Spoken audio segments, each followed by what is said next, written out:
chocolate. When we don't know when enough is enough,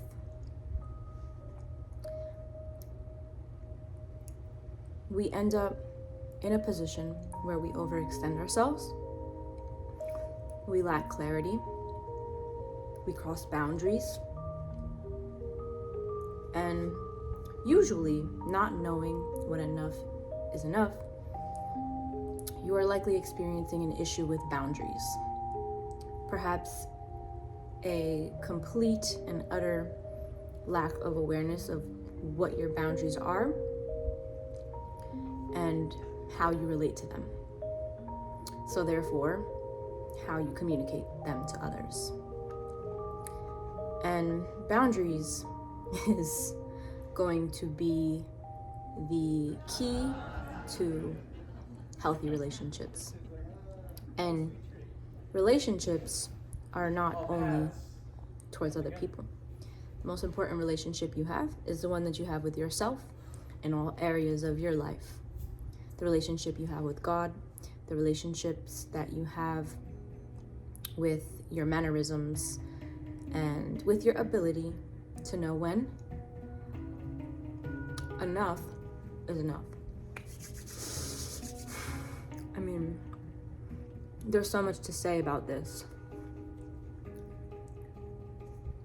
And when we relate it to depression or any kind of mental illness, mental instability, that's where we're really getting into what people call the meat and potatoes of root causes to these mental instabilities, these illnesses. I'm going to center this conversation around the boundaries that we must have, of course, with ourselves, but with other people. To know how to identify when enough is enough as it pertains to needing yourself and needing others. The bottom line is that we need each other. I've said this before on multiple occasions in my videos, so I'm glad I'm actually speaking on this today. We need each other, and we exist in a society in the United States of America, primarily where we're conditioned to be kind of separated in a particular way. Now, if you're somebody who appreciates community, you very well may find yourself connecting with others, and that's amazing. That's something that's very new to me. I've always been resistant to wanting to be around people like that. So I've witnessed firsthand the contrast from being in that position to the position that I'm in now, where I'm actively engaging with the community, and I'm actively connecting with brothers and sisters who are really wanting to make a change and really wanting to talk about what matters most in life. And that varies, that's a personal thing. But when you find like-minded individuals, that feeling that you get, that care that you get, that nurturing that you get, it does not compare to anything else. Hyper-independence it serves its purpose. I'm not going to say it's good or it's bad. It has its consequences like anything else. But often, if we are way too locked into a state of hyper-independence, we lose sight of our need for each other. And when we lose sight of this, we can fall into ingratitude. We can fall into states of being where we are unnecessarily creating suffering for ourselves. And we become desensitized to the suffering that we're experiencing. So we don't even realize that we are suffering because of a state of hyper-independence. Is that you? Do you feel like you got your own back and you don't need anybody else? I know. I've been that way, and I continue to be that way. But the reason why I get into that mindset is because of the opposite. The opposite being our need to be solid within ourselves, to have our own back. You know, you come into this life alone and you're gonna leave this life alone. It's the complete opposite. And we feel empowered in that. Some of us, I mean, that's not you. This is great. This is for you to assess yourself, a great opportunity for you to assess yourself. Empowering yourself to be in solitude is a game changer. Because now you're not relying on anything outside of yourself to execute the things that you must execute in this life. You handle business, you take care of what you need to take care of. You don't need a babysitter, you don't need anybody holding your hand. You're gonna do it because you're doing it with conviction for your own heart, your own soul, for the wellness of you and the beings that you care about and that you love, to maintain your own integrity. This is amazing. I love that energy. I love when people are independent. I love when people have the capacity to just hold their own, you know? It's admirable for me personally. Although falling too deep into that without acknowledging your neediness, aside from your neediness from each other, our need for each other is a reflection of our need for God. Right? Because without the Most High, we would not be here right now. Without the creator of all that has been created, we would not exist. That's why it is wise to be grateful, to be here, to ponder that fact. And, you know, if there's any people who don't believe in God or any atheists in the house, that's okay. You just take it for what it is. Or, you know, if you don't feel comfortable, you're free to go, you're free to stay. You're welcome. Everybody's welcome here. But truly, our need for each other, our need for water, our need for air, our need for that which has created, our need for that which has been created as something that has been created. It's undeniable. And so again, we need you. Without you, what would I be? Right? Without my mother, without my father, what would I be? Right? And we're here too. We're here as human beings. So, how could we fall into that trap? Sometimes in life, inevitably in life, things get difficult. And we must tune out the distractions and really tune in to that which is going to allow us to excel and to provide for ourselves. When we fall short in either area, whether it is in your need for each other, for others, or in your need to be with yourself, there are things that you lose sight of. You must have a harmonious relationship with both areas. And you must be able to assess yourself and to see where you are at in respect to that. It will be difficult without different perspective, without different angles, without different understandings. To reject another person and their boundary is to reject your ability to understand. To accept a boundary as in direct conflict with your boundary is to accept yourself.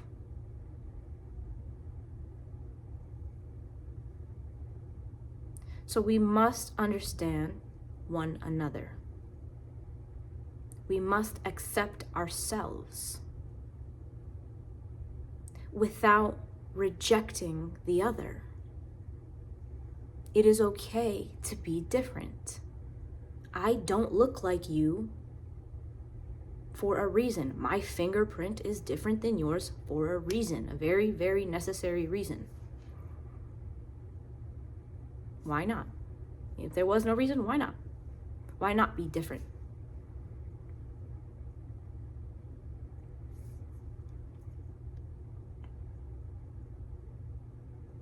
These perspectives are going to allow your process to become way more interesting, way more effortless, fun.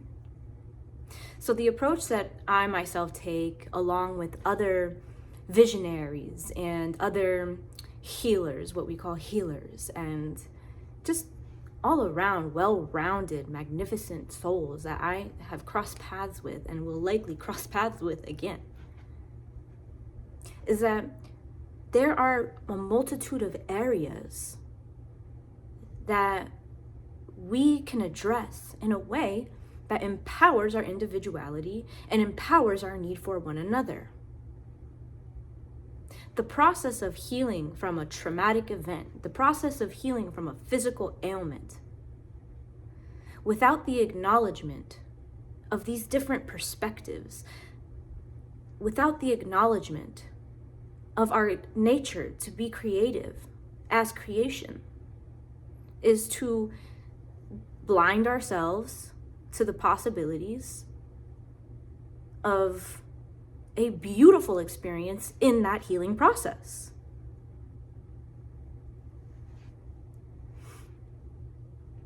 So what is an example of this?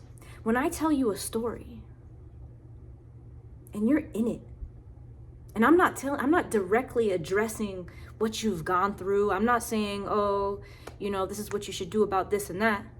I'm telling you something, a story passed down from my lifetime, or from that of my grandfather or that of my grandmother. And you receive the wisdom in that without being, surgically dissected psychologically. There is so much healing in that. You receive from that. Can you think of a story that you have in your heart and in your soul that has been ingrained into your soul from somebody in your life, a family member or someone, that completely impacted the way that you see the world and changed your approach to life? That is valuable. And in my perspective, or in our perspective, it is that this is necessary. We should be telling stories to heal, to go through this process. Why? We need each other. We need each other's perspectives. If I were to go at it alone and go through this inevitable rough patch in my life, or this dip in my experience, and I never heard that story, that might just inhibit me from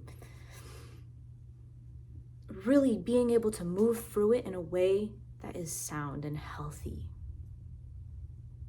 I mean, you might find a healthy way to go through it, right? It's not to rob you of that experience if you didn't hear the story, but it's just to highlight how powerful that story is. Your story that you're not telling anybody. Why haven't you told anybody? It's a personal preference, but I would like to hear it. So, what else? Movement. We need to move our bodies. And when we move our bodies in close proximity to one another, something happens. I don't know what it is. Something. Whether you are ecstatically dancing with a group of people or you are praying in unison, there is a succession of movement that is happening with one another. And all of our energy fields, okay, we're going to get into the energy fields, I guess. We have a field around us that emanates from the center of our being our heart, and it goes out within all directions. So it's almost like there's an energetic fountain that is constantly oscillating around us. And when we are close to one another, our fountains of energy, our torus, our field of energy is merging with one another. And so when we come together with an intention, a harmonious breath,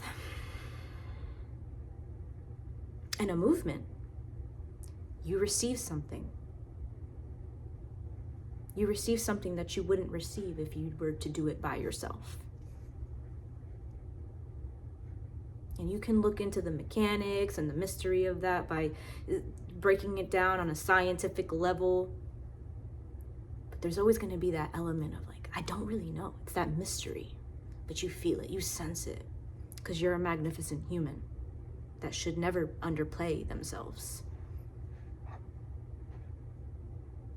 What else? Sounds, frequencies. Coming together with music, with sound. Whether we're just sitting and we're listening to the orchestration of nature, or we are sitting together and we are in prayer, or we are sitting together and we are playing beautiful instrumentations, something is moving within you.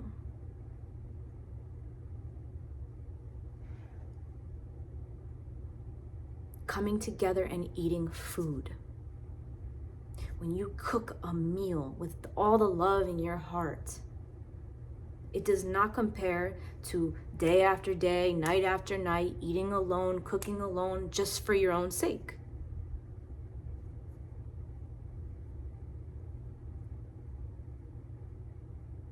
I think we can all agree that it hits different when somebody makes a meal for you. So what is that? That is reflective of our need for one another and the benefits. That's the benefits. That's the beauty of it. That's the best aspect of it. And when we strip ourselves from that and we fall into this forgetfulness of how essential it is, how beautiful it is, how nurturing and fulfilling it is, and then we operate in this necessary mindset, I would say is necessary, of like, I got me, I don't need anybody else, I don't need anything else. There's a bit of an imbalance that starts to occur. There's a bit of just a lack of awareness. I wouldn't even call it an imbalance. It's just a lack of awareness that usually manifests as suffering within the body. And again, what is the body? Somebody who watches my channel for real, please comment what I mean when I say the body.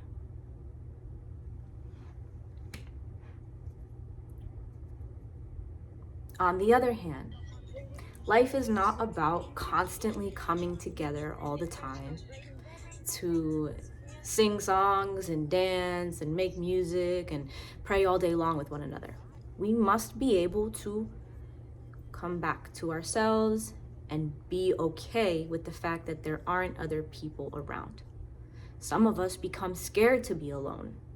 Some of us cannot fathom being by ourselves. And I understand that. And it's not even necessary. I don't think it's necessary for you to be alone all the time. But you have to be able to have the capacity for it. You have to at least nurture that skill.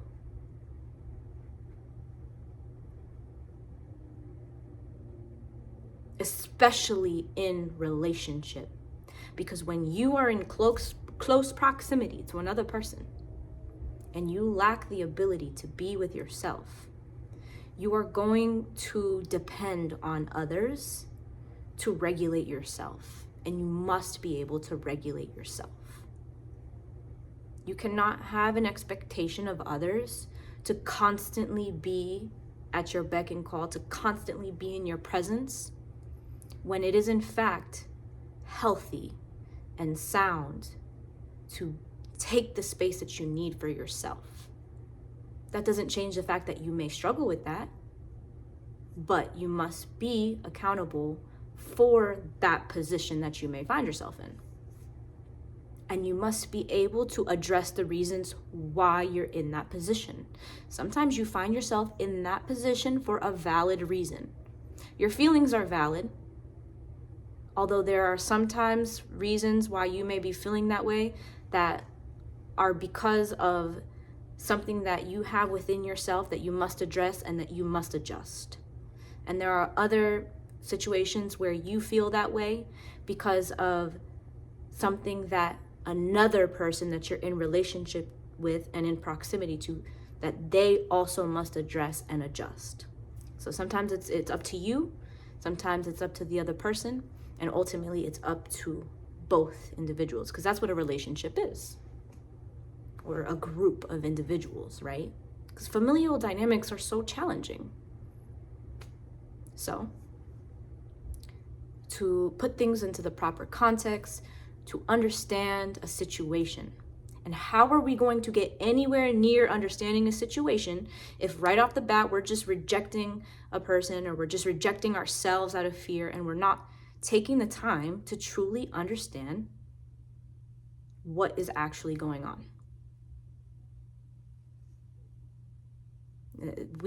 If we are afraid of addressing what is actually going on, that's where, you might have some deeper work that needs to be done. So many traumatic events in life, or your programming, your conditioning, this is what creates certain distortions in the mind, or it creates anxiety around looking at certain things. And it's not up to you to decide for another person to look at those things. Again, it's up to you to accept yourself and not reject another person for something that they themselves can't change.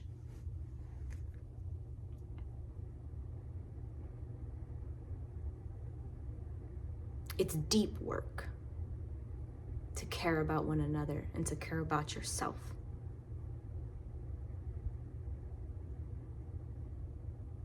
And when you're on the path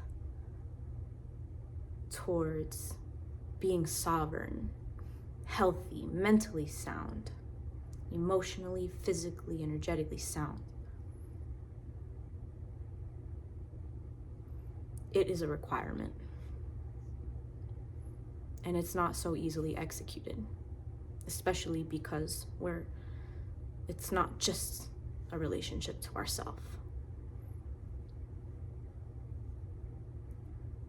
Or it's just not, your skill set is in a particular area. You excel at being alone, or you excel at being with others. It just depends on the situation. And I'm here to help you with that.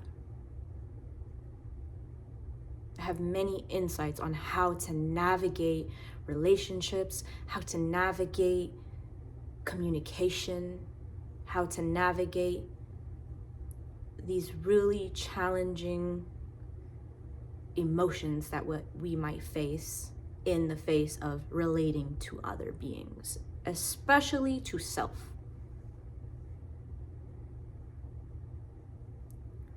Be sure to reach out to me. Be sure to connect with me on some level, if you even feel somewhat of an inclination. Because again, you don't have to go through these things alone. You don't have to go and be in the dark. Nor could you. You can't stay there forever. And usually the process is looking like you can email me, we can hop on a call, have a discussion, and see if we are in alignment to work with one another. And from there, we can decide what process you might like to go through with me. I can create a personalized plan of action for you to move forward. We can have a scalar plasma therapy session. You can join a group community. It just depends.